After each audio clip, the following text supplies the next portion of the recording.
You have to remember that the Imam Mahdi and the Messiah in Islamic history, from a lot of big ulama and also in the ahadith, have been known to be the same person.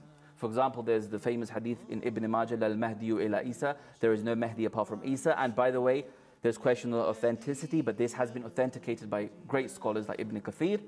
Then there is a hadith which says when Isa will come back, and this is in Musnad Ahmad, he says that he will be Imam and Mahdiyan, the Imam Mahdi. Then there's the famous hadith of Bukhari, which says, كَيْفَ أَنْتُمْ إِذَا نَزَلَ ابْنُ مَرْيَمْ فِيكُمْ وَإِمَامُكُمْ مِنْكُمْ. That how will you be when Isa comes down and he will be the Imam from amongst you. And there's lots of other scholars who actually believed that this was the case, that Isa would be the Imam Mahdi. For example, Hassan al-Basri, al-Mujahid.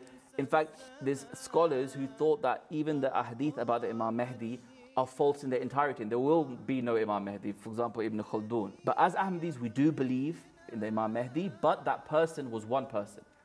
Not two different ones.